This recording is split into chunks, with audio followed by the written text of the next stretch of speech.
The way Americans work has people in other countries scratching their heads. Although people in the United States are known for working hard and much longer than those in other countries, workplaces abroad have largely shunned the American style. Here are the most unhealthy American work habits that global workplaces are resisting. Americans work crazy long hours. Perhaps the most notorious habit of American workers is their tendency to work long hours. A Gallup report from 2014 estimated that the average time worker in the United States works 47 hours a week, one of the highest figures in the world, and significantly higher than the rates in Western Europe. For example, in Europe, the Working Time Directive gives employees in the European Union the right to work no more than 48 hours a week. In practice, employees in some countries, like Germany and Sweden, work closer to 35 hours a week, according to Carrie Cooper, an American-born professor at Manchester Business School in the United Kingdom. Craig Storty, author of Communicating Across Cultures, said Europeans consider the typical American workload an ineffective use of time. Europeans see that as being inefficient, Storty told Business Insider. They say, you should have finished that in the allotted time. They hardly ever go on vacation. Getty Images. A stock photo. Vacation time varies from country to country, but Americans seem to get the short end of the stick, with most companies offering around 2 weeks of paid leave a year. And what little vacation time Americans do receive, they don't always take advantage of.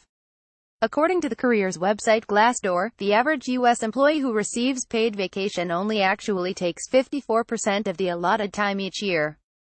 Compare that to a country like Sweden, where workers get 5 weeks of paid vacation a year, and it's no surprise that they reject the American system. American companies aren't looking at the evidence of the importance of holidays in terms of productivity afterwards, Cooper told Business Insider, who said burnout was a much bigger problem in the U.S. than in other places. You can't continue to work without many breaks during the year. And they barely take any family leave. Either the United States doesn't guarantee any paid leave to new parents, instead leaving it up to individual employers. The result is new parents take far less time off after having a child than other parents around the world. That's largely due to cultural stigma. Women can be seen as prioritizing home life above all else, while men can be seen as being less serious about their careers. But it's not that way everywhere. In Finland, for example, expecting mothers can start their leave 7 weeks before having a child, and can continue for 16 weeks after the birth. Men in Finland are offered 8 weeks of paid leave. Americans tend to eat at their desks. Americans have a reputation for being chained to their desks, and the statistics seem to back it up.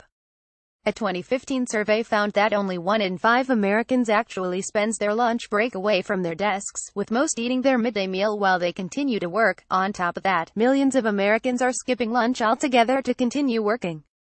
Meanwhile, in France, Spain, Greece, and other countries, lunch breaks can last an hour or more and rarely take place in front of a computer screen. Americans seldom take breaks during the day. Even outside of lunchtime hours, American workers rarely step outside for a break. Meanwhile, in Sweden, workers often enjoy a daily breather called fika, an extended coffee break during which employees can gather and socialize. Many offices offer 2 breaks, one in the morning and one in the afternoon. Studies have shown that taking breaks throughout the day help us increase creativity, regain our focus, and retain information. And they send emails after work hours. One of the worst American work practices, in the eyes of foreigners, is the tendency to send and answer emails after work hours have ended.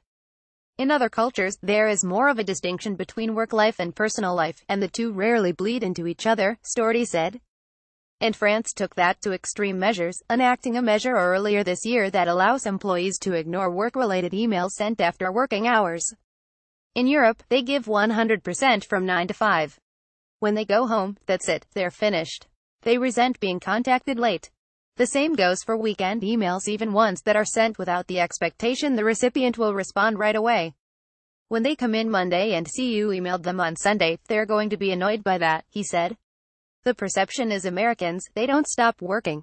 Read more: how much the best paid workers in 20 professions earn, 7 outdated men's style rules that you can now ignore, 16 skills that are hard to learn but will pay off forever. Read the original article on Business Insider UK. Copyright 2017. Follow Business Insider UK on Twitter. Reuse content.